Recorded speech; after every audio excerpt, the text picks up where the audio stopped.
Drag racing fan, welcome once again right here between the slicks, where we talk about it all in the world of drag racing and going to cover a wide range of drag racing on this episode. I want to mention a few things about No Prep Kings and bracket racing and racing out in Las Vegas and Southeast Gassers Association, Pro Stock Motorcycle Racing, Midwest Drag Racing Series. We're going to mention it all right here on the Monday Morning Racer platforms, as well as Competition Plus on Between the Slicks.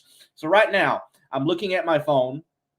And why am I looking at my phone? I'm sharing the show. If you would be so kind, hit that like button, hit the share button, and also if you're watching on the YouTube channel, which you need to go by there and subscribe anyway for the other content that is on the Monday Morning Racer YouTube channel, go there, watch there, also hit the subscribe button. It is free, and you will get a lot of great drag racing action and more from the world of motorsports. So, Beaston 804, he says here, the man himself, Richard, going to be here. Yes, eventually. We're going to have our guests on later tonight. The guests on tonight are Robert Brandt and Mr. Richard Gadson. I'll bring the info card up here in just a moment once I find it so you all can see that we're going to have them on the show later on tonight around 8:30 p.m. Eastern time. That's when we have the guests come on. Before then, we're going to talk drag racing, what you want to talk about, what I want to talk about, and then dive into some drag news as well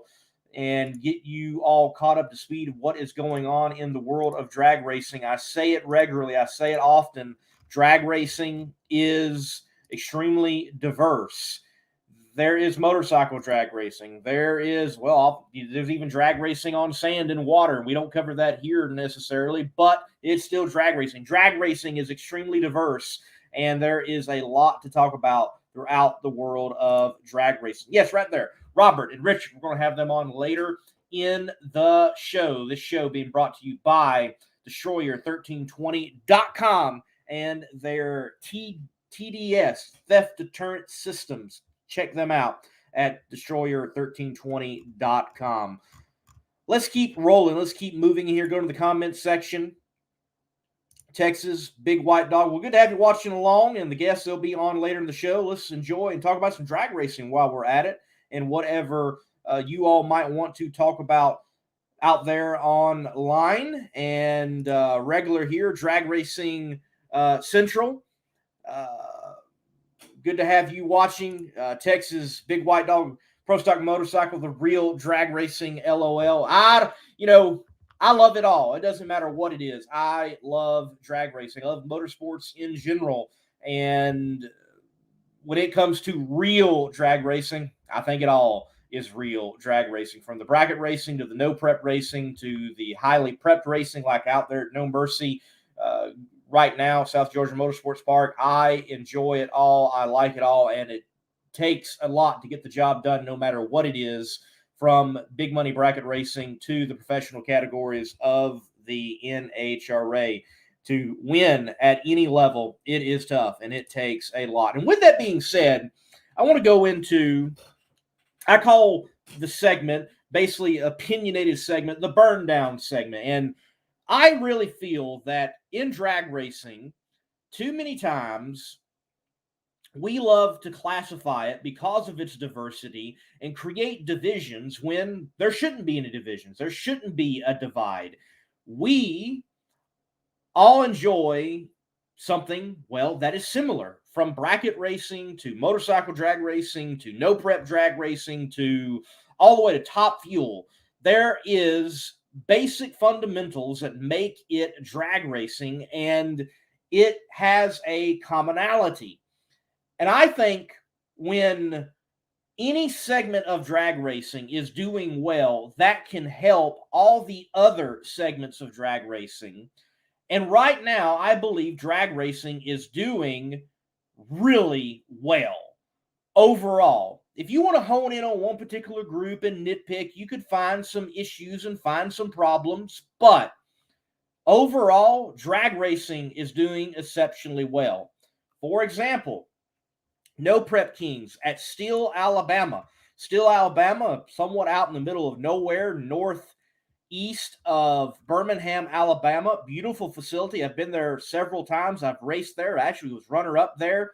They had a stellar crowd this past weekend for the No Prep Kings outing there at Alabama International Dragway in Steele, Alabama. You see some photos here from Scott Taylor Motorsports. Place was packed. They even had ingress issues, and I imagine they had even egress issues with this particular event. They were backed up on the interstate miles, and you can see it from other photos that they had that issue. But Alabama International Dragway for this no prep event was packed. And I've been to other no prep events that weren't associated with No Prep Kings that have been packed. And it's not just the events for No Prep Kings, but the NHRA this year, they have had sellout crowds announced. And even when there hasn't been sellout crowds, there have been good crowds. Remember, the NHRA National Event Tour, they're going to go to some of the biggest drag strips that there are. And when you begin to factor in optics and say, hey, this was a good crowd, may not have been a sold-out crowd, but it was a good crowd, and it was a crowd that, in fact, was larger than some sold-out crowds at other venues. Again, the sport overall of drag racing is doing well. I can remember looking in the comments section of folks with the No Prep Kings doing so well saying, hey, NHRA, are you looking? Hey, are you paying attention? Well, I'm sure they are, for one, but I think it's good for both places because the Texas Motorplex, at least on Saturday, when I was pulling in, it was backed up for a mile or two getting into that facility. Sunday, obviously, there was weather issues, and it's unfortunate that that was the case, and that did happen. But they had good crowds Friday and Saturday as well. Go back to Maple Grove, and you had a sold-out announced on Saturday, and that has happened at other times this year at NHRA national events. It's not just that, though. We always hear tracks closing. Well, one had a stellar crowd for a soft launch, and it had been in the works for almost nearly a decade. So this beautiful facility, nestled in the mountains of West Virginia, Almost Heaven Motorsports Park in Del Barton, West Virginia, they had their first ever race, kind of a test and tune, soft launch for this facility. And they had nearly 3,000 spectators, over 300 racers come to this place to race in the mountains of West Virginia. Good news, I think, for the most part, all around in the world of drag racing.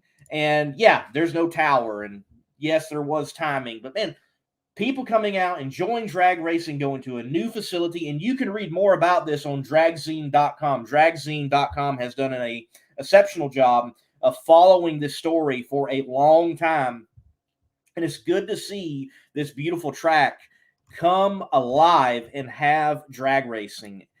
Right now, when you look at the success of No Prep Kings drag racing, look at the success of NHRA drag racing, look at the success of people working hard to get a track to open. There's drag racing back on Long Island, and you have groups such as Funny Car Chaos and Southeast Gassers Association, and we'll talk about them later. Drag racing overall is doing pretty good, folks. I don't know why people love to say it's dead. It is certainly not dead. If anything, it is alive and kicking, and I think it is good to see. Waterbug85, good to see you. Let's see, what is Drag Racing Central saying? Unfortunately, that division will never go away because 90% of these other series exist because of problems or issues with other series which create conflict. Yes and no. Yeah, you do have people who create another series because of conflict, but another reason why you have series created is because of gaps that's in the racing world, or they want to race in a way that isn't provided for under another series. For example, No Mercy, the prep, the amount of prep that they use. I'm not the biggest fan of it. It's impressive what those guys do, but you're not going to find that at an NHRA national event. Funny Car Chaos, here's another example.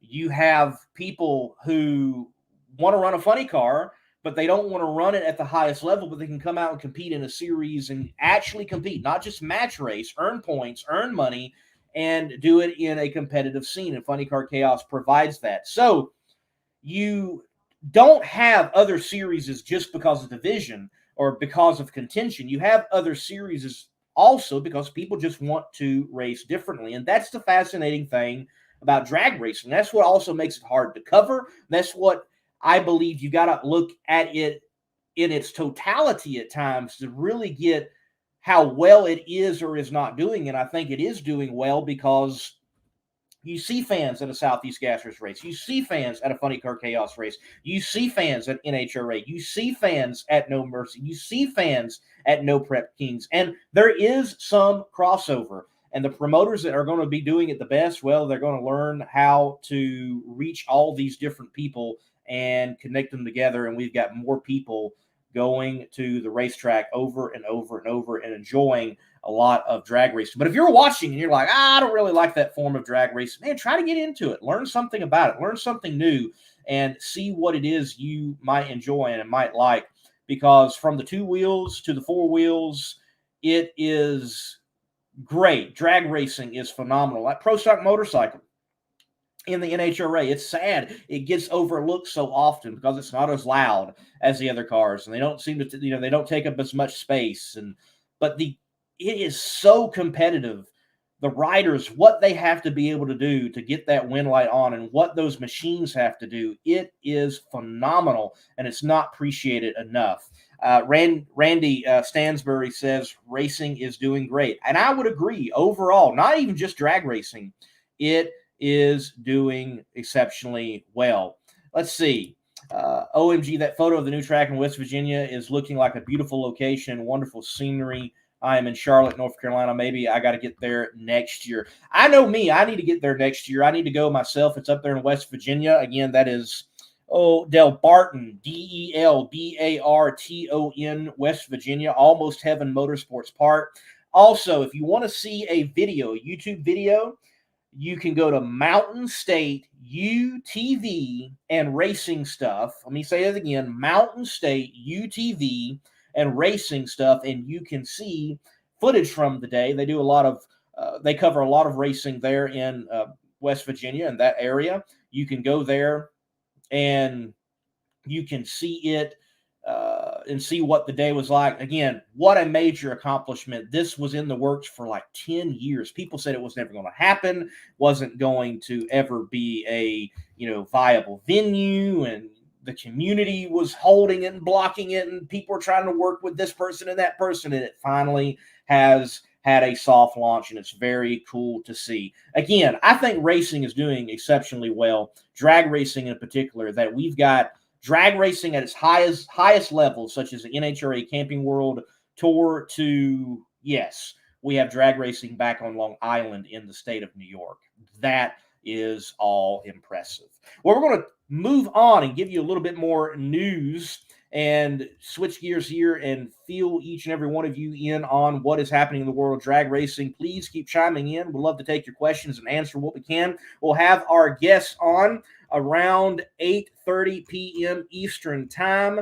And those guests, again, let me bring the info card up for you. That is Robert Brandt and Richard Gadson, Pro Stock Motorcycle Team and Racers. They made their debut at the Stampede of Speed Texas Fall Nationals there at the Texas Motorplex just a couple of weeks ago.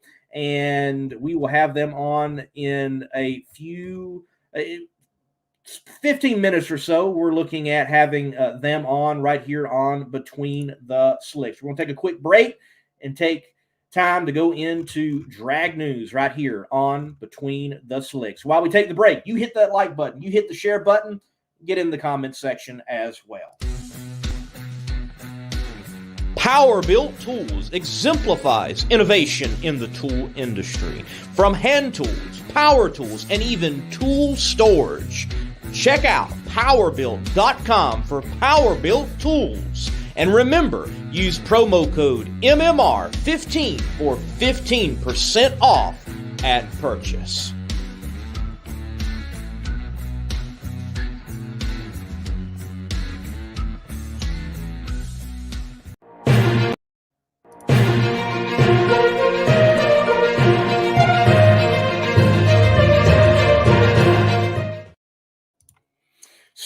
Lot to cover in drag news. Drag racing was in full force this past weekend. So much of it was happening throughout the country. And a lot of news has dropped, and there's a lot of drag racing still left. Something that I want to mention, Southeast Gassers Association, their final race, not this weekend, but the weekend after this one coming up, November 4th through the 5th at Shadyside Dragway. Their championship finals will be taking place in Shelby, North Carolina. Wonderful event, wonderful place to go see a drag race if you are in the area. And even if you're not, people as far as California have come to see this exact race. You need to be out. Chris Graves and Tara Graves, the Chaos brand, is once again going to do something pretty wild. Nitro Chaos, Funny Car Chaos, doubleheader, same weekend. They're going to be running both brands at the same time, earning points in Funny Car Chaos, and they're even considering maybe a Funny Car can earn points through Nitro Chaos for Funny Car Chaos. It's going to be a wild weekend of nitro and methanol and floppers and fuel altereds and fuel dragsters, maybe even a top fuel dragster. If it's burning nitro, you can run it in Nitro Chaos, and if it's a Funny Car, you can run it in Funny Car Chaos. It's going to be a double header at a beautiful place, Eddyville Raceway Park. We also have a glimpse into what the Funny Car Chaos schedule will look like next year. Kicks off once again at the Texas Motorplex with the big race, the Funny Car Chaos Classic. Cordova this year will be a points-paying event. So wonderful to have Funny Car Chaos at such a prestigious and historic venue in Cordova Dragway. Returning to State Capitol Raceway, brought Nitro back for the first time in many, many years, decades in fact. There at State Capitol Raceway last year, and returning to Pinwheel Nights out there in Odessa and Kearney Raceway Park. We move on to the World of Midwest Drag Racing Series. They wrapped up their season for 2022 at Extreme Raceway Park. You are looking at Ron Moonks. He won in Pro Mod, and the Whiteley outfit, they were all finalists for the top alcohol funny car contingent, but Jim Whiteley gets the win. I believe he is over there in the white one. Yes, Annie is in the blue one. Jim is there in the white one, but they took the final, and he took the win there at Extreme Raceway Park, ending out the season for the Midwest Drag Racing Series. Hey, the NHRA, they are going to be at Las Vegas this weekend for the Nevada Nationals, and we'll be talking with individuals in the pro stock motorcycle world here in just a few moments. But Hector Arana Jr., the winner at the Texas Motorplex for the Fall Nationals, he did mention on Competition Plus that he was going to be possibly running the last two races. He will be. Get RX, Global Electronic Technology Incorporated, they are coming on board with Hector Arana Jr., and Hector being out there might very well be heck for the rest of the competition, especially those in the championship fight. He definitely knows how to get the job done. A great running bike, an exceptional rider, and he is going to be tough. And he very well may play a spoiler, and we might look back from Texas, Las Vegas, and into Pomona and say Hector Arana threw a wrench in the system for someone's championship chase. That's not the only news for Las Vegas. Clay Milliken, he's going to be sporting the Comps Cam Ellabrock Parts Plus colors at Las Vegas and beyond. He's getting some help being a hometown boy with some Comp Cams being a local company there in Tennessee, and the Edelbrock brand coming on board as well.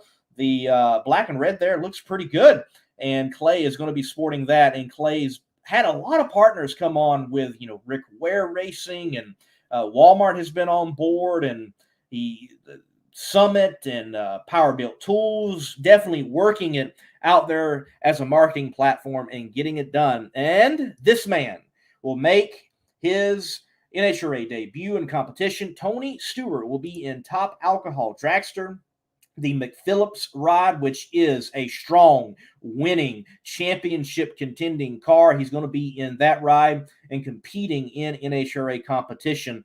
And he definitely knows how to drive. Seen him in testing many times. He knows what he's doing in the Top Fuel Dragster, but he wants to take the time to get it right before getting in competition in Top Fuel. And I can certainly appreciate that with the way Tony is doing it. And I'm glad we've had Tony come into the sport, and someone that has driven so much, saying, hey, this is not easy. This is tough. This is challenging. The California Hot Rod Reunion was in action, and the Heritage Series, they wrap up their season for 2022.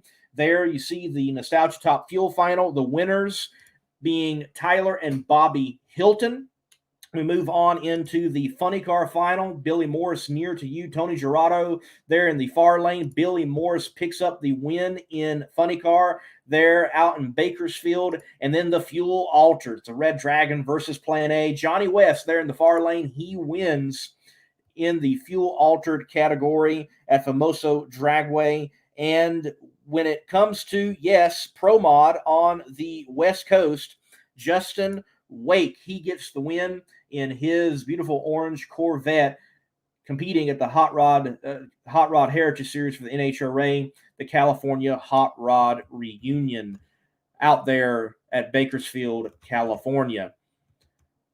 Rolling on in drag news. Again, we've updated you about how well drag racing is doing. Another way to see how well drag racing is doing is bracket racers can go out and win $1 million. And that is exactly what Tucker Canasalar, I hope I'm saying that right. This young man, 27 years of age, $1 million, did it in the dragster over the door car. You can see the celebration, people cheering him on. What a time that drag racers, bracket racers, can go out and win possibly $1 million in a drag race. That is absolutely phenomenal. And it's very cool that that can happen. And it did happen. So all of that going on. And again, drag racing is doing exceptionally well, ladies and gentlemen. So there's some of the news for you around the drag racing world. Let's go back into the comments section, talk with you all for just a few moments. We are about 7 minutes away from getting Robert and Richard on. They're in the green room. We'll be ready to go with them when that time does come. Let's see. Texas Big White Dog gets lousy coverage on Fox. Talking about Pro Stock Motorcycle. I would agree. I wish it got more time. I remember watching the national broadcast. I had other circumstances that were pulling my attention away, but yes, I remember round one really got condensed, and it was basically highlight form to roll into round two, and would love to see it get more airtime. I think there are great characters in Pro Stock Motorcycle that deserve time, from the men, the ladies, from people like Steve, from people like Matt, the story with Robert and Richard that we're going to get later on here. And granted, that's why Between the Slicks even exists, to give airtime to drag racers and teams and sponsors that they probably do deserve a little bit more airtime, and try to give it to them right here. Drag Racing Central says Pro Stock Motorcycle is still the one NHRA class that has different power units and not just spec. There's still time, still place to go in that shop and find something, and the work at the shop definitely shows on the track. You can see that for sure. Drag Racing Central says Tony Stewart's going to steal the show this weekend, which, in my opinion, is kind of sad that it's going to overshadow the pro championship battles.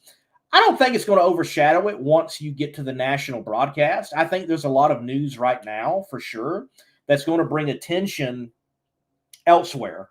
And so what if they show a run or two of Tony Stewart in competition? Now, granted, Tony's got to qualify. Will he get past round one? I think it is given that he is going to automatically be successful, and he is set up for success being in that McPhillips ride for sure, but there's no guarantees. I definitely am glad that NHRA drag racing is getting exposure through Tony Stewart and all that he's accomplished and what he's doing, and more eyeballs are being brought to the sport. But I think once you get to Friday, Saturday, Sunday, and you see the national broadcast and NHRA.TV itself, I think the focus is going to be with who is on the track in that moment, and it's going to be with the championship battles. Plus, DRC, we all know going to Las Vegas that the actual attention is going to be on Bo Butner and what his team has as Halloween costumes and what wrap is on the Pro Stock car, along with everyone else out there in competition and what they're going to be wearing and,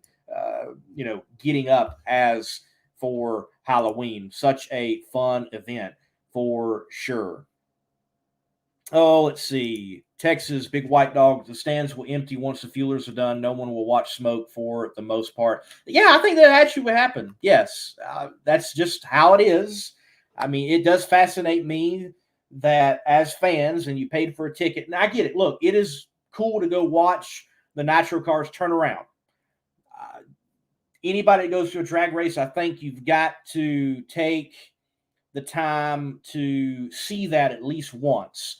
And what I like to do, if I'm there as a fan, which hasn't happened in a long time, and that's cool, and it's been a lot of fun. But if I'm there as a fan, I want to watch one team that has like won round one that maybe they weren't the ones to win round one. Follow that team. Go watch them. Go watch their turnaround, and then go back to the stands and watch the rest of eliminations. But at least get one turnaround in. It's cool to see those guys go to work and do what they do and throw the tools around and get the parts off, get the parts in, and get something that is 10,000 plus horsepower turned around in 30, 40 minutes to go up there and do it again, run 300 something miles per hour. It is impressive from the human standpoint of what they are able to do. But you're right. People do leave. It does shock me that everybody leaves because you still got Pro Stock. You've got Pro Stock Motorcycle if those classes are there. And Top Alcohol Funny Car. Love Top Alcohol Funny Car because you have those cars revving up 6,000, 8,000, dropping the clutch or even on the torque converter, whatever it might be, the combination is, and they are screaming and hauling. And you have Top Alcohol Dragster. They are right now because the nitro cars are only running to 1,000 foot. Well, Top Alcohol Dragster and the injected nitro ones, they are the fastest and quickest in the quarter mile, and they are impressive. 285 miles per hour in the quarter mile, that's no joke. And, low fives is no joke. Certainly those are, late 80s top fueler numbers, but it is impressive what they're getting done. And they have on them technically some limitations compared to what other tech they could be running with. And it fascinates me that people do leave the stands in those times. Troy, he chimes in and says, I'm going for Sportsman Championships as much as anything. And that's cool to hear. I wish more people took the time to invest in like what is happening in the Sportsman Championships. And, you come into races like Las Vegas and Pomona and like who else can go earn points here or there. And by this time of the year, it's done. There's no more regional points, no more divisional points. Like that's it. You can't get anything more, and you've got to do it at a national event if there is anything still on the line. So there are great championship battles at that level as well, and they definitely should be watched. And NHRA.TV, I'm not the biggest fan of it for reasons. We can dive into that later, but if you're following the Sportsmans, that's the best way, I think, to follow it. Or look at places like CompetitionPlus.com and Drag Champ and others to get your news. Or come right here. We'll talk about them. And I need to have more sportsman people on, I admit. Again, drag racing is so diverse, though. It's hard to have everybody and give them time. But, hey, maybe there's a sportsman racer out there that you think should be right here on Between the Slicks. Look, send me an email and send me a contact, whether their email or their phone number. We'll have them on. We'll talk to them about sportsman racing, drag racing, because that's exactly what it is. It's drag racing. And this is Between the Slicks. We'll talk about it all. Well, let's get our guests on here for tonight. Let's talk in depth a little pro stock motorcycle drag racing in the NHRA and motorcycle drag racing beyond the NHRA and what is happening with these two gentlemen in Robert Brandt and Richard Gadson with Gadson Brandt Racing. So we're going to take a quick break, and we will come back and talk with our two guests for the night here on the 113th episode of Between the Slicks. If you own a beautiful modern muscle car like this 1320 Challenger, I'm sure you don't want it stolen. Because the Challenger and many other modern vehicles have an easily accessible neutral release strap. That was your coin holder in your central console, and beneath that there's this red cord that someone can pop, put it into neutral, and potentially easily steal your car. But at destroyer1320.com, they have the TDS, Theft Deterrent System, which is a cover over that strap using factory mounting points so that you don't get popped by a thief. So make sure to go to destroyer1320.com using promo code MMR for 15% off and get your Theft Deterrent System TDS and steal the thieves' hope. All right, Robert, Richard, welcome to Between the Slicks. Good to have y'all on. Good to be here. Good to be here. Yes, sir. Thank you. All right, good. We hear you both loud and clear, and as folks can see, you're coming from different locations. And I looked at the entry list. I saw that y'all were on for Las Vegas, so I assume trekking out to the near West Coast and Sin City out there in Las Vegas. Well, Robert is actually out there. The motorcycle's out there. So anybody who wants to see it, any fans, you guys feel free to stop by our pits and check it out. Unfortunately, I am not there. I am expecting my first child, and timing has it where I think my baby's coming while I'm supposed to be out there racing in Vegas. So I opted to stay home and take care of family things, and I'll hopefully catch the next one. Well, that is certainly very important. You don't want to miss the first one. That will be something reminder for the rest of your life if you did. So be there for the first one for sure. And so I'm curious, what's the plans then? Just going to have the car there, display it, or going to have someone step on the bike and ride for this weekend, Robert? Actually, the bike is here just to be on display. Okay. Nobody will get on the bike. I've had a couple offers since it's been sitting here today. A lot of very experienced riders have been by and offered their talents, and I appreciate each and every one of them.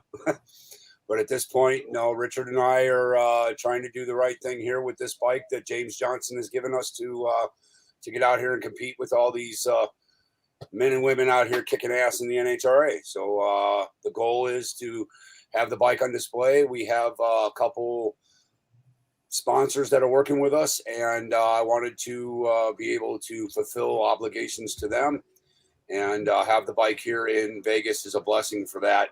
Richard being here would have been icing on the cake, but family first. I've had 3 boys. I was there for all their births, so I would want Richard to be there for his first and any coming in the future. So we're a family first deal, and we hope to possibly run Pomona, but it's maybe not in the cards. Gang up and then prepare for Gainesville next year, and just really try to get out there and push this mission and race with all these great competitors out here. All right. So, yes, there's a lot to cover with the team partnership and the bike itself. Y'all's background, extensive background, wins, championships. There's a lot going on.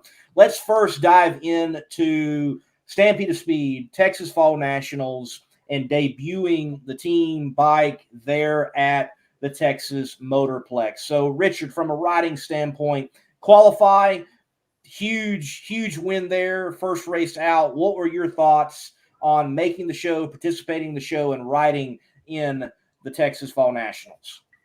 Man, I don't know if we even have enough time in this show to talk about all that went into getting to that race, making that race, my licensing, getting the bike ready, leading up to that Q1 pass was a complete nightmare. I wish I had a Cinderella story. I do not. I was out there. We left Tuesday, went out there, and was out there. The bike fell over in the trailer on the way out there. That was the first thing that happened. And then we had quite a time. Wednesday was a test session, NHRA and the Texas Motorplex, and I'm not exactly sure who's responsible for the test session, but that is the only race on the tour where you can test at the facility prior to the event. And we thought it would be cool to take advantage of that. So we went out there to do so. To make an extremely long story short, we never got to make a test pass. Never. The entire day I worked on the bike, we had problem after problem after problem. This is a completely untested motorcycle. It's brand new for the most part. And that was my test session. I ended up leaving and going to another racetrack in Texas on Thursday. The rule says that once you are teched in, the vehicle cannot leave the property and go to another track or do anything. The vehicle can't leave the property. So I purposefully did not tech in because if testing didn't go well, I wasn't even going to race. Went to another racetrack and got to make a pass at about 1 o'clock in the morning. Thursday night, I got back to Texas Motorplex at 3 a.m. on Friday, teched in and went to run. So to answer your question, Q1, the bike went 690 at 195 mile an hour. That was the equivalent to me of like setting a national record. I mean, I was qualified number 9 after Q1, but you got 20 of the best riders and teams in the world or in the country for sure. All shooting to qualify in the top 16 spots. And I was number 9 on a bike that I basically just kind of closed my eyes and threw a dart at a moving target. And, I had no tune-ups to go by. And this isn't all me. I got a great team of guys. I got a gentleman named Michael Ghani, who is a tuning mastermind. He's helping me behind the scenes. I got George Baber. It's backwards. George Baber, BPM Race Engines, builds our engines. And it was just me and James Johnson. Again, he owns it. Unfortunately, out there at this race, because of how last minute it was just me and Robert, and we gave it all we had. So to even qualify in any fashion as unprepared as we were was absolutely amazing. Big thanks to Chris Bostic, and I guess we'll get to the thanks part later, but everybody who helped us do that. It was just absolutely amazing to even make that field. A miracle almost. Wow, bike falls down, had to go to, I'm curious, was it Extreme Raceway Park? I'm taking a shot here. Was it? It was Extreme Raceway Park. Yes. Like, man, Dallas-Fort Worth area, you only have like 8 tracks you could choose from to go do some testing at. Yeah. It was 15 minutes away, and we put the bike on the back of Malcolm Phillips' F-150, a pro stock bike on the back of an F-150. I just thought about what I could possibly need to make a pass, and I went over there, and we were just winging it, dude. So it may have been I think we ended up 13th qualifier, which is nothing like crazy amazing, but to us and all that we went through, it was an amazing feat, man. It was an experience I'll definitely never forget. Robert, there had to be a moment you're like, can we just pack up and go home at this point? Ooh, yes. Actually, that was Richard. I'm the one in the background patting him on the back and, smacking his ass. Let's keep going. We can do this. We can do this. 3 times in the water box on Wednesday and never left the water box. Take it back to the pits, start it up, it run. All the problems didn't seem to be there. When we got up on the starting line, they appeared. And had some good help with Gage Herrera come over and figured out some things we had going on, and a sensor was going bad and helped us out a lot. Thursday, we were able to get that pass in right before the deadline, and we had a little something for a tune-up to work with on Friday morning, and to run 4 690s like that and actually qualify. And we had nothing to lose first round. We went out there swinging. We had the second best 60-foot time of the weekend out of all these professional racers out here doing this for a living. We had a 105 or a 104.60, and we're thrilled to death. We had Joey. He had to get out of the throttle a little bit. The crosswind was a little more than we've ever experienced, and Richard's ever experienced like that on a pro stock bike. So we were very happy with the weekend. It was a dream come true, and hopefully we can keep doing it.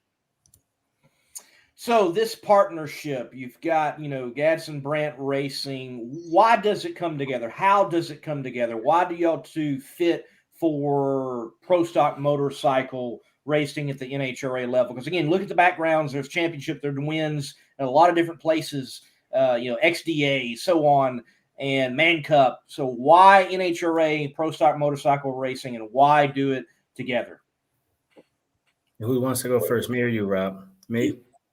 So like most jockeys or most riders, that's all of our dreams. You know what I mean? Maybe not everybody, but you grow up watching people. I watched Dave Schultz, John Myers, and all of these people were like larger than life to me almost, just watching them on the TV when I was younger. And it's been my lifelong dream. Well, as I've gotten older, of course, that dream has evolved. It wasn't back then, it was about ESPN and being on TV. And as I started to race, it became more about the challenge of getting a normally aspirated motorcycle down the track as quick as you can. And that is something I obsess over. So to answer the question, Robert and I was actually at a racetrack helping out Chris Bostic in Indianapolis last year. And Robert just so happened to have just bought his bike. He put it, he had it on display, just so happened. This is all by chance, honestly. He was parked right next to us. He asked me to take a picture on his bike. He had, it was his first maybe big event. And I went over there and took a picture. And that was pretty much that. A little while later, a couple months later, I was in Rockingham, North Carolina at a Man Cup race, since you mentioned Man Cup. I was in a Man Cup race in Rockingham, North Carolina. And here's Robert again. He's got his same Top Gas bike and he's having issues. Like he just can't get it on track. He asked me a quick question. I referred him over to Paul Gass at Fast by Gas. Anyway, make a long story short, these are just interactions just in passing. And we sat there at his trailer later on that night, and some kind of way, this NHRA Pro Stock thing has been something that me and James, the owner of the bike, started maybe 4 years ago. Literally, we started trying to race Pro Stock about 4 years ago and just couldn't get it all together. I work really hard. He works really hard. It's not a living of ours. And we had a bike, but it just wasn't ready to race. And we got a new engine from George, and me and Robert were just sitting there talking, and he was like, man, I'd love to get my Mission, which Robert can tell you more about. He said, I'd love to get my Mission out there on a Pro Stock bike. That would be really cool. We should talk some more. We should talk some more. We exchanged phone numbers, and from there, it's been crazy, man. He does things that I don't have the guts to do. I'm not very good at asking sponsors or talking to people about things. And we have a strong partnership because he does the things that I'm not good at, and I can do the things that he can't do just yet. He's new to racing, the actual racing, the motorcycle. He's new to that. But he knows a lot of people. He's well connected. I know a lot of people. I'm well connected, and that's a short version of the story. But finally, Dallas, we made it happen, and we've been working on this. Robert, you can answer this when you talk, but since last year, we've been working on making a race, I think. Yeah, we Rockingham last year, and then you helping Bostic out here in Vegas. I had just moved to Arizona, so I came out here to help out and be a part of that a little bit, and that's when we really decided that we could do this. I was raised in the NHRA. My dad's in the Hall of Fame. He was crew chief for Don Perdome for 20 years. Being out here is second nature. Richard and his racing and his career, second nature. He was raised at the races, and we hit it off. I'm new to bike racing. I put a program together in honor of my son. Sorry, I'm going to lose it here. Military suicide awareness. It's a big problem out there. 22 soldiers are taking their lives every day, and I didn't know it until after my son took his life. Decided that I wanted to.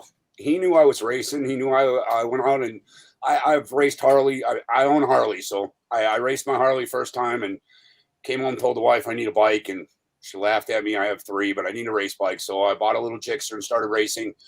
Riley was very happy that I was out racing and not asking my dad for handouts or anything like that. So I can go out and do it myself and learning myself and doing things myself, hands-on.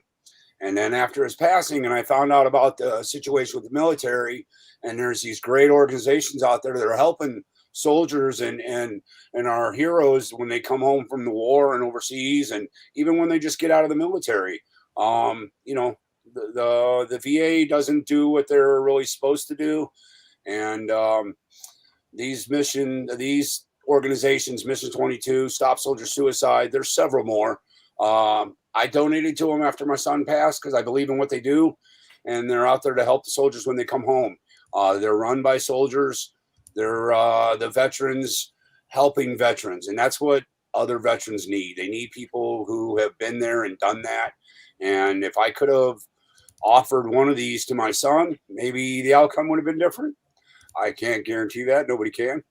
But that's how I feel. I want to push a good situation for other people who might be where I am.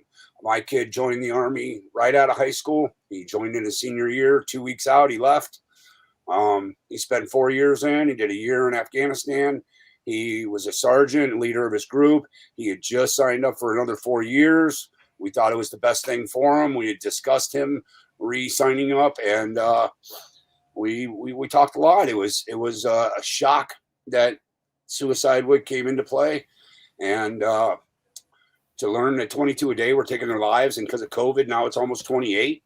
I mean, it's disturbing. It's a serious problem out here, and for me to go out racing and put it on a bike, it was in honor of my son. So I built a Top Gas bike. I put a purple and teal flag theme on it. I put 4 organizations on it, and the response was overwhelming. Everybody, man, you need to take this to the NHRA. And that night, Richard sat there with my bike, and we were messing with my fuel tech system, and he said, "Could you imagine this bike in the NHRA?" And I looked at him, I said, "You know who my dad is?" No.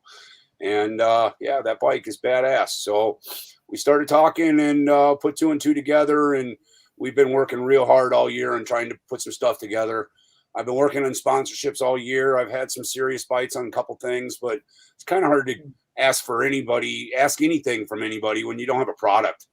And we've had a bike. We actually have another roller sitting up at Mike Milani's shop right now. And the goal is if we can get funding, we'll put the second bike out there, and hopefully I can get on that bike if I'm ready. And we're going to do a couple more orgs on that bike, more about surviving family members like myself.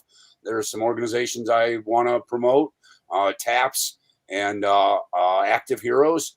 And like I said, they're for the family members, the surviving family members. They've had a lot of my recovery. So we can get 2 bikes out there. We can push a good mission and hopefully be competitive with all these other riders and women. And they're kicking ass in the NHRA. I mean, Karen Stofers holds the records, and I don't think anybody's going to take that away from her for a little bit.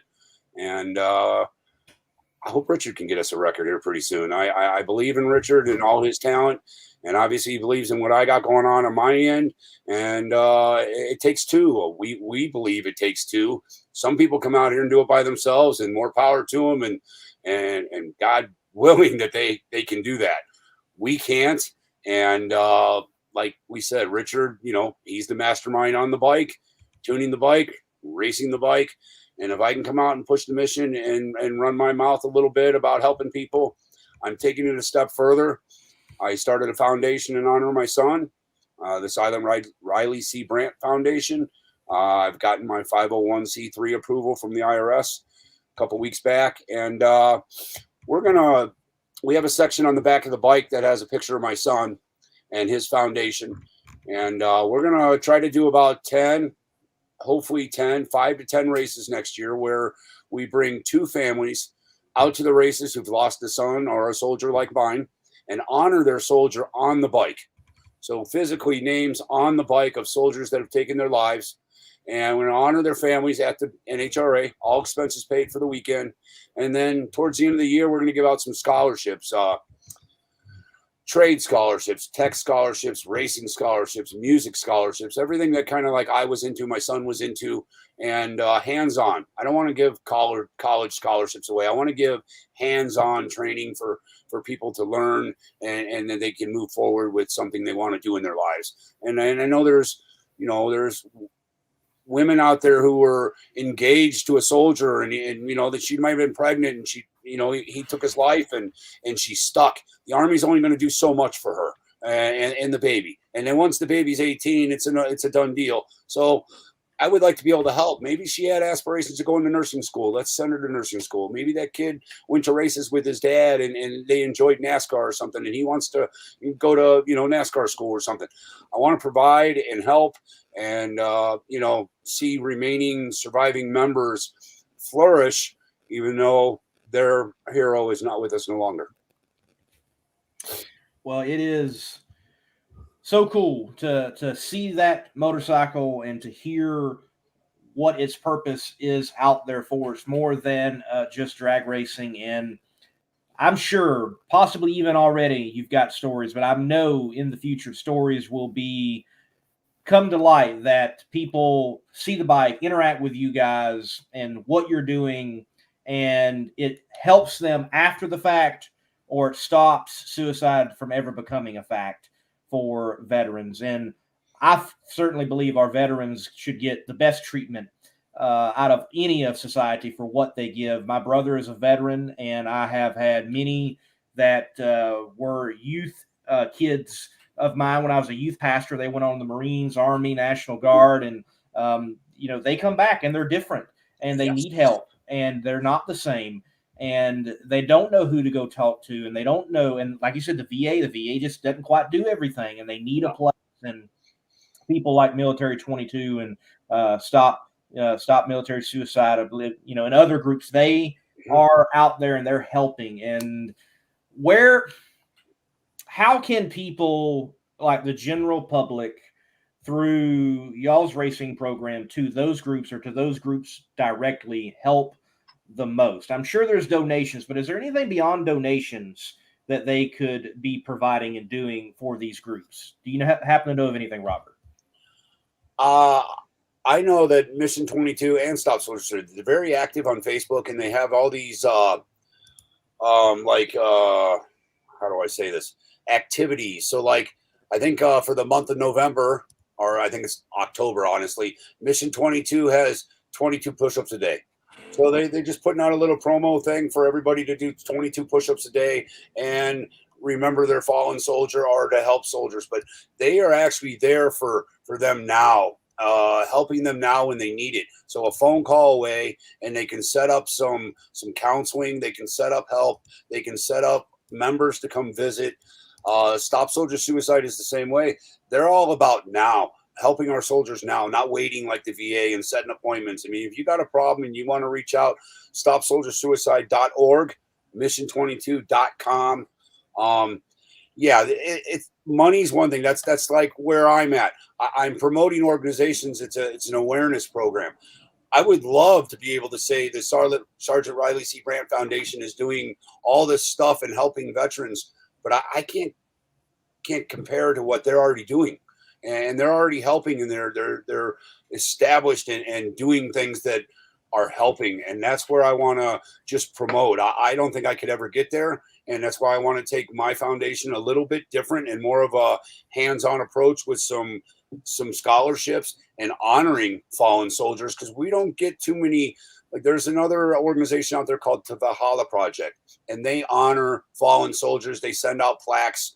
My ex got a plaque from Riley, and they're about honoring the family members. And I kind of wanted to go both ways with my organization, so I can honor a soldier and help their family. And I feel my organization is different, but I want to promote theirs because they're the ones that are really helping the soldiers right now. And the people, when they come home, our warriors, when they're coming home and they can't speak to somebody, they're a phone call away. And if I could have, like I said again, if I could have just mentioned that to Riley, maybe called one of them organizations, and they could have called Riley, maybe the situation would be different. So I want other family members. We've had many people out looking at the bike, and the stories are already coming. I've had 2 stories today, people out here just pouring their heart out to me about their loved one, and me pouring my heart out about my loved one.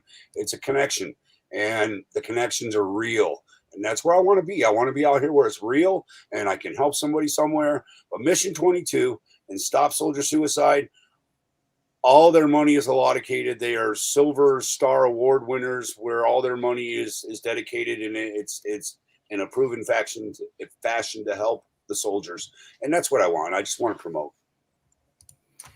Richard, you've won a lot of races on bikes. You've won a lot of championships on bikes, but this program, though I know you all want to win, it's more than winning a trophy. And what does that mean to you? What does that feel like as a rider when it's more than just a trophy?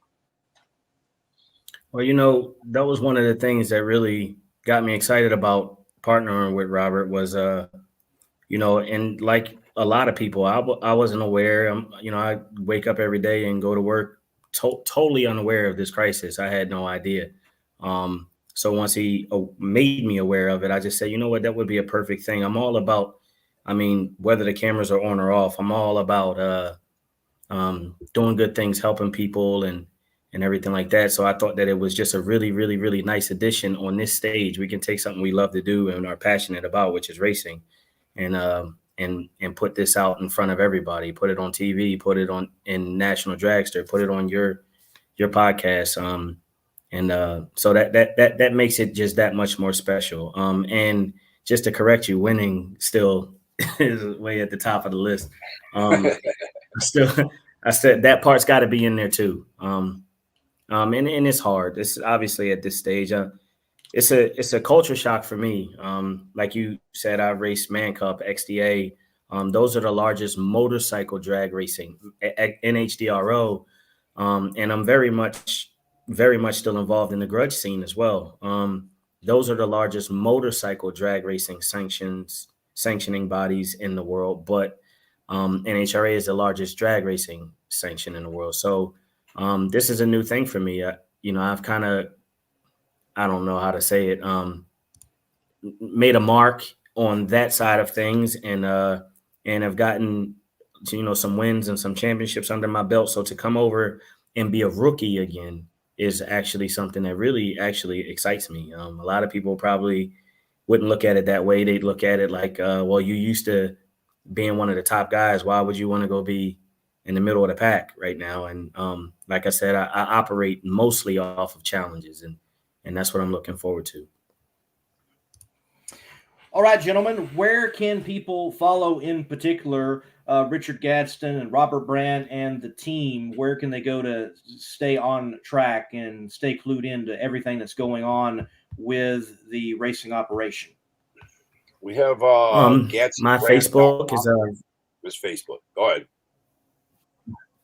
Well, I'll go first. We have my Facebook, which is my personal Facebook is Richard Gadson. We have the race team Facebook page, which Robert monitors, which is Gadson Brandt Racing, which I believe is Richard Gadson Racing is the name of it, but it's where we promote Gadson Brandt Racing. And then the website, Robert, which is what?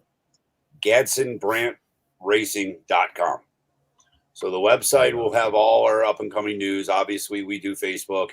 We're looking at trying to get an Instagram account rolling here very soon. Going to get out there on all the social media. Right now, just GadsonBrandtRacing.com and Richard Gadson Racing on Facebook. And then, of course, my own personal page and his personal page. But we're leaving it at Richard Gadson Racing on Facebook. He has a hell of a following there, and all his people are there. So we don't want to change anything. We want to leave it where it's at. He's still his own man, and he's still going to go out and do his other things. And we want that. It just brings more attention to us here. And, we do want to win. We're not coming out here to be, middle of the pack. And we honestly think we have a bike that can run with these professionals out here, and Baber's working on a package with us right now for a little more horsepower, and we're hoping to get that out here soon. But I think next year we're going to be competitive, and we had a comment the other day, and this is Richard. One of our buddies had texted me. He said, "Man, Richard is 13th in the world right now in pro stock motorcycle." And I looked at Richard and I said, "Man, dude," I said, "that kind of feels pretty good. We qualified 13th, we're 13th in the world." And he turned around and looked at me and gave me that look like, "I've never been 13th at anything. I got to be number one." And I'm like, okay, but we got to start somewhere. Let's start here. But no, that's why we have what we have. I'm the same way. I want to win. I watched my dad and Prudhomme win everything and took it for granted, right? I mean, and then when they weren't winning no more, and then it was Kenny Bernstein's time, and then it was everybody else's time. They win 3 or 4 championships in a row, Blue Max and Raymond Beetle, and on down the line. I grew up in all that. So now a lot of the crew chiefs right now for Matt Hagan and a couple of the other teams, they're my buddies. They're my dad's buddies. I still talk to them. We communicate. So for me to be out here, it's almost like family, and it feels good. And we can get Richard out here and start kicking some ass. I think we'll be well accepted, and I think the mission will take off. I really do. We believe the mission is a big part of our program, but we have to be competitive also, because I mean, not anybody can come out here and run, but you can come out here and run on a low budget because it's pro stock motorcycle and it's not a nitro car, but you still want to run with the best, and you're running with the best. I mean, Gladstone he waited a couple years to get his first win, and he had to go through 3 multi-time champions to get them victories, and he did it. He whipped all 3 of them. I love it. It's good stuff. So hopefully we can get Richard there next year, and we can start taking down some of these giants too. Look, for all the trouble you all described earlier in the show to qualify 13th, have the bike running, and get down the track, if that was the first outing and you had that outcome, then more races and more gelling and more time, it's definitely going to be well beyond qualifying 13th and just showing up for round 1 for sure. Definitely with the rider that you've got and the partnership that is. So Waterbug85, he asks to Richard, but I'll ask it to you both. Do you ride your bikes on the street? What is the street bike for you two? Richard? Well, that's funny. It's a saying that I kind of say sometimes, and I stole it from somebody. I don't remember who it was. So whoever it is, I give you credit later when I remember. But he said, I don't like I don't like motorcycles. I like racing motorcycles. And that is the truth for me. I'm not a motorcycle guy. There isn't a bone in my body or anything that clicks in my mind that says I want to go out for a ride or I want to go. I've never even had a motorcycle license in my life. Had never thought about going to get one, no permit, no nothing. So I am literally just a competitive racer, and that is it. I do not ride on the street at all. Wow, fascinating. You, Robert, any 2 wheels in the garage at home? Several. The wife and I bought our first Harley back in 2011, and Softail Heritage Classic, and that's our baby. I have a Sportster, a 2003 Sportster I bought off a buddy of mine that is no longer with us, and his wife kept it for a lot of years, and they ended up giving it to me pretty much.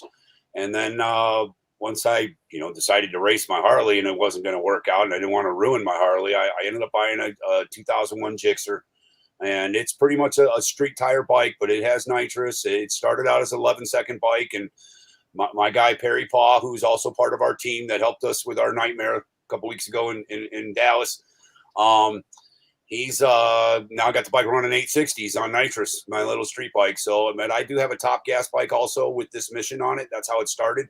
It's got a purple and teal flag theme on it, and I've been 829 on it. Richard had me set up with a great tune-up, but I'm an inexperienced rider, and when you leave in second gear, it's not going to run that way. So I ended the season last year on a bad note, and I haven't been back on that bike, and it's killing me. And but everything's been focused on the mission and the pro stock deal, and I will keep doing this until we can get out there. I plan on running a little bit this year. I moved out to Arizona, so but yeah, I ride. But I'm at that age right now that I moved to Arizona, and I thought riding would be more because of the weather, and I could ride any day of the week and all day, and it's so freaking hot there, and there's so many pebbles in the road that I've already got 2 dings on my windshield in my truck. I can only imagine what my forehead would look like after riding. And I'm just not down with people on their phones anymore. That kills me the most. I ride around and I pull up next to somebody and they're just driving, talking on their phone, and I'll just start whipping on the horn and flipping them off and driving by on my bike, and I'm the asshole now, but it's like, I can't go there because you can't be responsible for somebody else playing on their phone and taking you out. So I'm on the same boat Richard is. I really don't have any inclination of going and riding anymore. It's kind of stupid, but on the track, my wife says, "He's stupid. You just want to go fast on the track." Well, I got a helmet on, I got gloves, I got leathers on, and there's no cars coming at me. That's a big difference. Yes, big difference for sure. So, gentlemen, while I've got you here and love talking all different types of drag racing right here on this platform, and there's NHRA fans, and there's Southeast Gas Association fans, and Funny Car Chaos fans. Oh, got the little buddy on camera now. The show got real. The show got real. It's only one. If someone is, let's say they're an NHRA Camping World fan, they're used to Nitro, they're used to, Brittany Force, so on and so on. What top motorcycle only races should they check off their list? I got you on that. XDA, Extreme Drag Bike Association. It is an East Coast primarily. It's just Maryland International Raceway and Virginia Motorsports Park, two of the best tracks in the country. Hell of a show. If you're in the pro street bikes, the fastest turbo bikes in the world, the fastest grudge bikes in the world, that is one place you'd go. You got Man Cup as well. Man Cup, you get a good mix in. You get the your top fuel guys, of course, Larry McBride and Chris Hand and David Van Tyne and the rest of those crew, Mitch Brown and the rest of those guys. That's a hell of a show. If you've never seen a top fuel motorcycle, I mean, it's pretty much self-explanatory. It is it's the equivalent to a top fuel car. It's just a motorcycle. That's a good show. If Man Cup, especially the last one in the year in Valdosta, the World Finals. A few times we've had some of the European guys come over and race with us. Hell of a good time. You got SDBA, I think it's Southern Drag Bike Association. Really good guys. It's a family-based deal. It's on a smaller scale. It's in the Southeast, but it's a really good show as well. It's a bracket racing deal. And NHDRO, I don't mean to mention them last as if they are last. They are an awesome organization as well. Also have transitioned to bracket racing primarily and grudge racing. But Brian and Nikki Welch put on an awesome show. I go there honestly to relax and just have fun. But again, all good platforms, different attractions. But they all do the best they can to keep our sport alive and keep promoting us and keep us out there racing all over the country. Robert, any particular recommendations from your side? As far as racing, I'm new to that kind of scene. I had great time at NHDRO and Man Cup. I went to a couple Harley events. I really don't know that scene that much. I'm more of an NHRA guy. I've been out here all my life, and the wife and I have been, members of Top Eliminator Club out at Norwalk since day one. And been to Indy, several million times.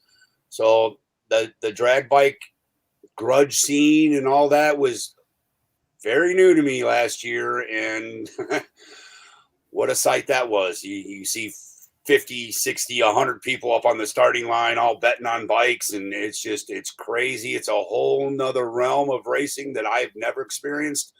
Once you go, it's all right, man. Those bikes haul ass, and there's a lot of good riders out there, a lot of super talented people that should be here in the NHRA, but a lot of people can't afford to be here, and I understand why. Now we understand why. I mean, it was a hell of a year just to get out to Dallas, and I can only imagine what it will be to try to do a whole year out here on the circuit.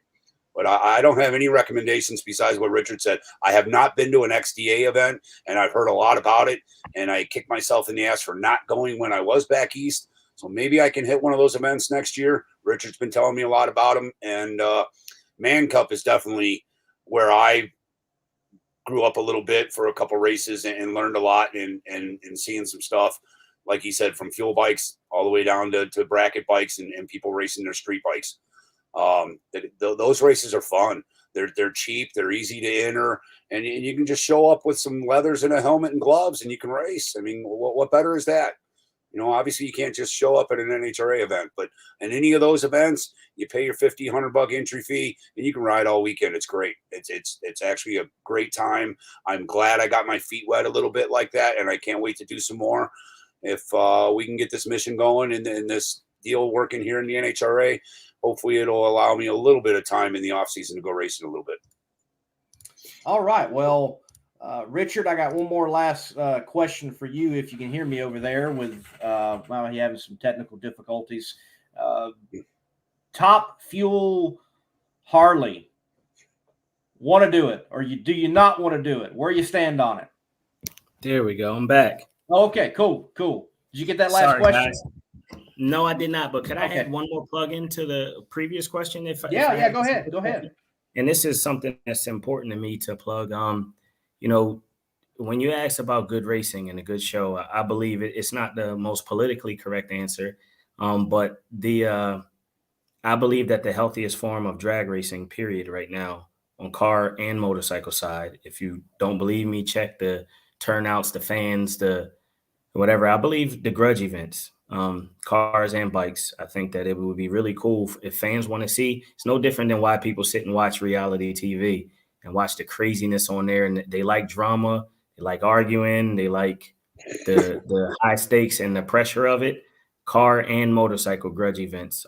If you want to see a show and you want to be entertained, check those out. And there's a plethora of them. I don't even know where to start naming them, but they're all out there for sure. I just wanted to add that in. So, what was that next question? I'm sorry, bud. Oh, no problem, man. Hey, live technical difficulties. You never know what might happen. I'm just glad y'all are here. Yes, sir. So, yes, sir. Top Fuel Harley, yay or nay for Richard Gadson? Oh, you don't even have to finish a sentence. An absolute no. I've made multiple Facebook posts. I've actually talked to Matt Smith's cousin. I believe his name is Tyler, has a Top Fuel Harley. And I thought he was joking. And I still hope he was joking. He's offered me numerous times, why don't you just take one blast? Michael B. Land. And I rode for Michael for a while, and he's got a Fuel Harley. And when I tell you, honest to God, no disrespect to anybody else, I think those are the baddest dudes in the world on two wheels. Fastest in the world. Obviously, a Top Fuel inline 4 is the fastest in the world, but a Top Fuel Harley, I think they're all fucking nuts. Oops, excuse my language. I think they're all nuts. I mean, those things, when you hit the throttle, they're going every way. The chassis going left and right. They got one leg sticking out. The wheels cocked, hanging. It hangs the wheel the whole way. It's just big no for me. I don't want to ride anything that I got to wear bulletproof vests to ride. Yeah. There you go. I've got to ask anyone on two wheels, like, you eventually going to get there, or no? And oftentimes it's no. I might take one ride. I might do one hit. I would have to experience that once. I would love to. Hey, you can always let off the throttle. I mean, that's right. Well, maybe you're holding on for dear life. There ain't no letting up. Right, for sure. Well, guys, look, before we close the show out tonight, anything else that needs to be said or stated, said thank you, anything else, y'all take the floor and wrap it up for us. Richard, just thank you. Thank you for having us. Appreciate you having us here. I would like to thank, hold on, wait a minute. I was prepared for this part. I'd like to thank Anderson Toyota for making Dallas happen for us. Vegas and Pomona. Sorry if I'm not there to race you guys, but Anderson Toyota deserves a big shout out. Mission 22, Stop Soldier Suicide, Robert, James Johnson, George Baber, BPM Race Engines, Mike Ghani, Dave Conforti, Worldwide Bearings, and now I actually can't get to my list. My service is too bad, but Mike, Pat Lynch of 187 Custom Cycles, Greg Wallace. Man, if I'm forgetting anybody, I'm really sorry. I'm trying to do this off top of my dome, and I'm new to this, but I just wanted to thank everybody. This hasn't been a thing that just fell in our laps. We're not made of money. We don't have any of that. This has been something that everybody that basically has a heart for what we do and what we're trying to do has just been like, here, if I can contribute here, this, that. It's not all monetary. Some people just give us things. Brad Mummer, Electron Fuel Systems. Man, I could go on all night. It's probably been 50 people that helped us. Just all of you guys. If I didn't even mention you, I just wanted to say thanks. That's pretty much it. All right, Robert. Anyone else? Chris Bostic. He's been helping us from day one. I mean, if we couldn't have used his pits and everything in Dallas, we would have been stuck. Gage Herrera helping us out in Dallas and wiring the bike. I mean, Richard has thanked everybody I'm not really forgetting anybody, but this whole situation has been a good group of people. We can't do it ourselves. And like Richard said, we're not funded. We don't have the money. And we've had some really good people put hands in and help us. And I think the mission has a lot to do with that. And we're out here for something good, trying to do something good. And I believe we'll get some funding. It'll happen. I mean, God's timing, it'll happen.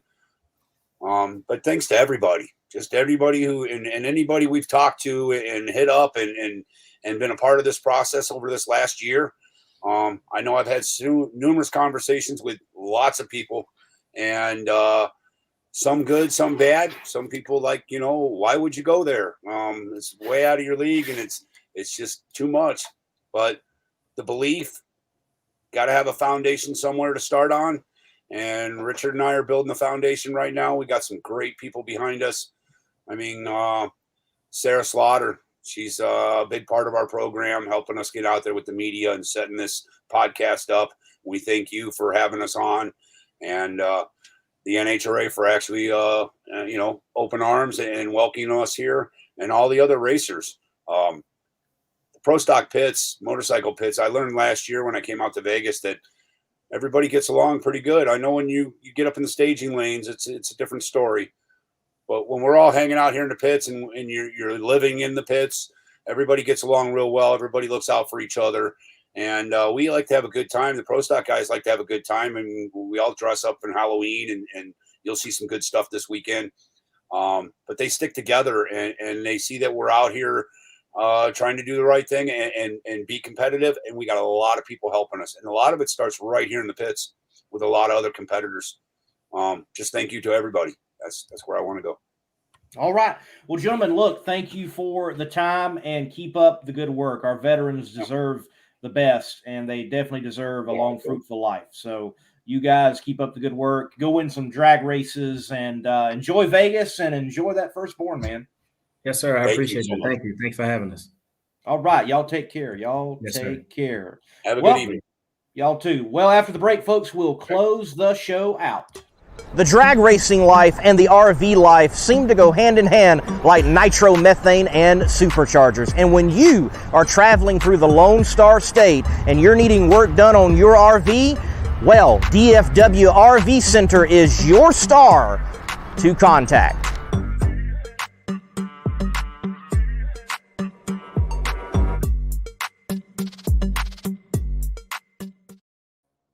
Well, good to have Robert Brandt on and Richard Gadson on and talk to them about the program with Gadson Brandt Racing. Made their debut at the Stampede of Speed. Thanks to DFW RV Center for their help during the Stampede of Speed, to myself, the Monday Morning Racer, and the platform while working there at the Texas Motorplex. If you need anything done for your RV, they are the place to go. Even if you got to travel to the Lone Star State, they definitely are your star in the RV world for your repairs, for your sales, for even full interior remodels. Thank you for watching Between the Slicks. We do this each and every Thursday, just about at 8 p.m. Eastern Time, and we talk with people throughout the world of drag racing, from NHRA of all of its levels to Southeast Gasser Association drag racing to Funny Car Chaos. And yes, we have even had people on from the XDA, such as Miss Destiny Spurlock. We have had her on. So thank you all for watching. As you are heading out, be sure, hit the like button for me, hit the share button, come right back here next Thursday, and join in on Between the Slicks. Be sure to check out GadsonBrandtRacing.com for more information on the team and what they're doing. It's a great cause, and I know they'll be winning soon. I am sure of it, with the combination that they've got and the purpose that they have out there in NHRA drag racing. To each and every one of you watching the show, thank you once again. God bless, and keep the pedal to the metal. Hero Soap Company is a veteran-owned establishment that produces all-natural, essential oils-infused soap that is sold with a portion of the proceeds supporting other veteran groups. Hero Soap Company. Heroes supporting heroes. Be a hero yourself and buy a bar and let freedom clean.